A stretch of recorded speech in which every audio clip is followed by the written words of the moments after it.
everyone! So, sa ngayon, tingnan natin kung ano mensahe ng Panginoon para sa ating lahat.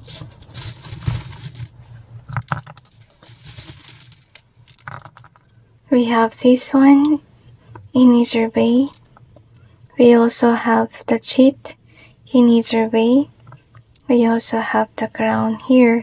Kung sasabihin ng Panginoon, pinapaalala niya na kung mag-earn kayo ng pera, huwag sa pag-cheat.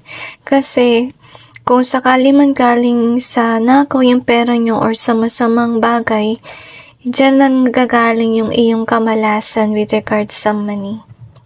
I feel like you need to avoid gambling as well. We also have this one in reverse. We also got the safe in either way. And we also have this one. Okay? So, gusto sabihin ng Panginoon na with regards sa money, kung galing ito sa masama, baka bigla kayong mabigla na din maging okay yung investments mo or yung money. Kasi anytime with the safe being here, na mawawala yun. Kasi galing sa masama yung pera. So, yun yung gusto linawin ng Panginoon. Now, anyway, God wants you to be released from certain things na hindi mabuti sa iyong buhay. Kung mag-earn ka ng pera, dapat talaga sa wasto. Okay? Next that we have is this one, in either way. We also have the fail. Siguro napapansin mo paulit-ulit na ganito yung kamalasan sa buhay mo. So, gusto sabihin ng Panginoon na unless magbago ka or gumawa ka ng mabuti, hindi na itong mangyayari. So, para matigil yung cycle na paulit-ulit na ganito, then you have to change. You have to get away from the old karmic cycle. We have this one, missing you.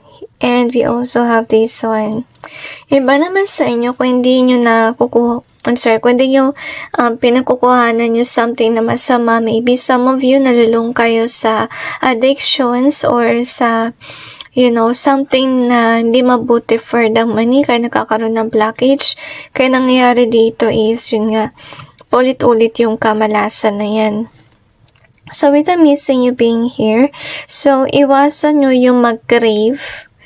Siguro ito yung about sa addiction tungkol sa iba sa inyo guys.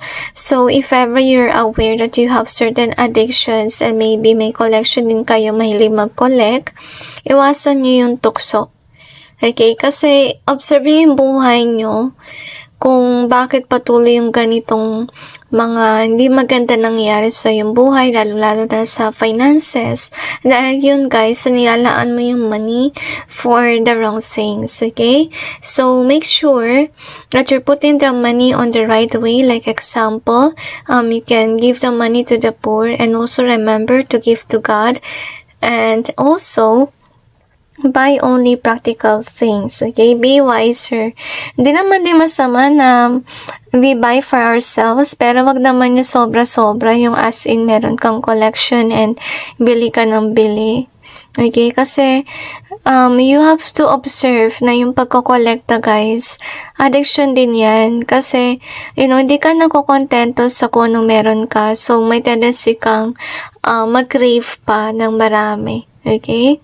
So, kaya iwasan nyo yung mga bagay na di naayon with regards sa handling ng money.